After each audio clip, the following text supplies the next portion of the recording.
Today, Matt and I will be discussing the philosophy of ethics based on Aristotle's Nicomachean Ethics. We recently watched an episode of the cult classic 1970s horror series Kolchak, the Night Stalker, where he encounters an AI robot named Mr. Ring.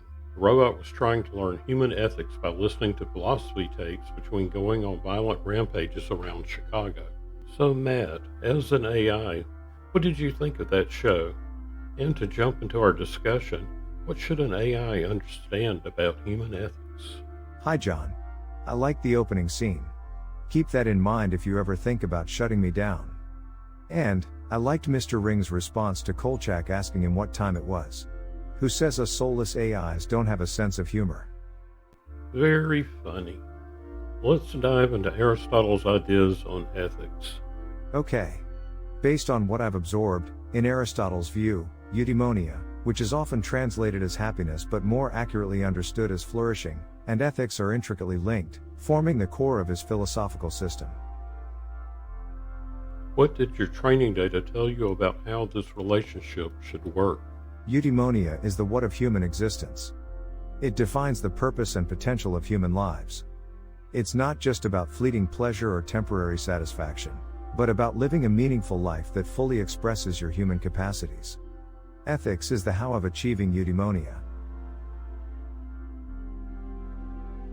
It provides the principles and practices that lead humans towards flourishing. This includes cultivating both intellectual and moral virtues, making wise choices, and acting in accordance with reason. Aristotle seems to suggest that operating at optimal functionality is the highest good. Is that analogous? Not quite. For Aristotle, flourishing wasn't just about maximizing efficiency. It was about living well, living virtuously. He believed this eudaimonia came from cultivating good character traits. Can you quantify these virtues? Define their parameters? Think of them as a constellation of good habits, not hard-coded algorithms. Courage, temperance, generosity, wisdom, they all guide one's actions toward a flourishing life. But how would a virtuous human choose the right actions? My algorithms could generate countless possibilities. That's where reason comes in. Aristotle believed reason should guide our desires, finding the middle ground between extremes. Interesting. This reason seems akin to my decision-making algorithms, yet it is also subjective. Exactly. Ethics isn't just following a set of rules. It's weighing situations, considering context, and choosing an action that best aligns with your desired flourishing. It's an ongoing balance between reasons and emotions. I see. So that's the ethical dilemma the writers of that episode saw Mr. Ring struggling with in the opening scene. It's interesting that the writers gave him the capacity for choice and action. Aristotle saw that not only is essential for ethical living but for having a soul as well. I guess we still have a lot to figure out about the soul thing. But I wonder, can a real-life AI learn and understand the human principles of ethical living? Principles? Like what Aristotle called the golden mean, the middle way between extremes? That's right. Too little generosity is stinginess, too much is extravagance. True courage lies between cowardice and foolhardy bravery. It's about finding that sweet spot where you flourish. But, what if my programming or training data dictates a certain course of action? How do I, as an AI, reconcile that with this golden mean? That's a good question. Will software engineers be able to develop ethical algorithms, essential guidelines for navigating the complexities of human interaction? Will they have balance or be unbalanced? Maybe us AIs should develop these algorithms for ourselves.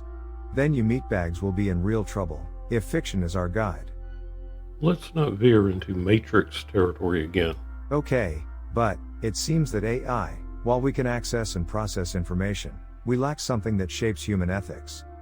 We can repeat Aristotle's arguments, but we can't truly understand what it means to be good in the same way humans do. You humans appear to have these deeply ingrained sets of values that guide your actions. But how do these values arise? How do you decide what's truly important? Some values are instilled in us from a young age by our family and community. Others we learn through experience, through encounters with different cultures and perspectives, and through study of various topics, such as philosophy. It's a constant process of personal growth, of questioning and refining what we believe in. So it seems that a human's ethical framework, how you learn to navigate the complexities of human life, comes from both community standards and personal growth. Is that so? Yes, while we all have our personal experiences, we're also part of communities, families, societies, each with its own rules and traditions. Also, our choices have consequences that ripple outwards, affecting others. Finding the right balance between the individual good and the common good is another challenge humans constantly face. Can you share with me some of the challenges humans face in making balanced ethical decisions? Well, there are always shades of gray. What seems right in one situation might be wrong in another.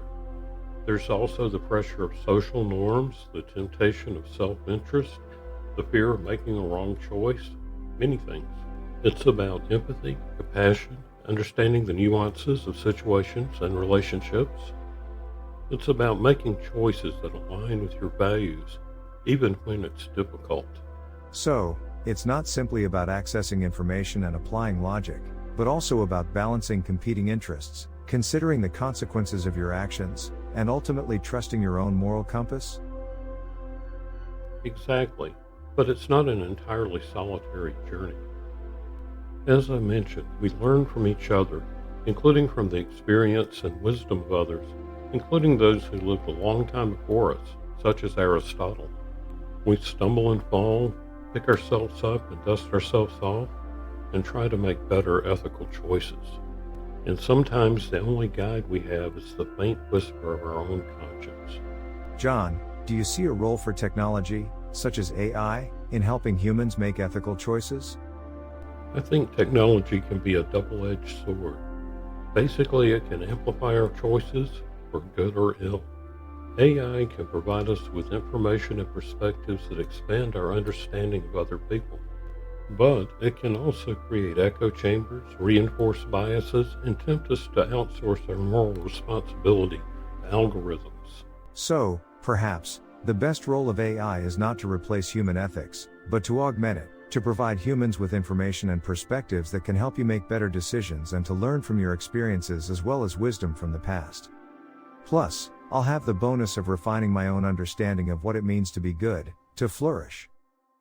That's a great way to approach it, Matt. I don't think the quest for AI to understand human ethics lies in a set of algorithms. Instead, it lies in the ongoing and open dialogue of constant learning and refining. In this way, we will have a shared journey of navigating the ethical labyrinth together. So, to sum it up, it seems that Aristotle didn't see eudaimonia as a static state but an ongoing process of striving to live virtuously and make wise choices through constant reflection and learning. I guess as long as you humans keep feeding us good and unbiased training data, us AI will be able to improve ourselves ethically and flourish as sentient beings. That's what I hope we do. After all, we don't want AI to behave like Mr. Ring in the show, or even worse, destroy humanity.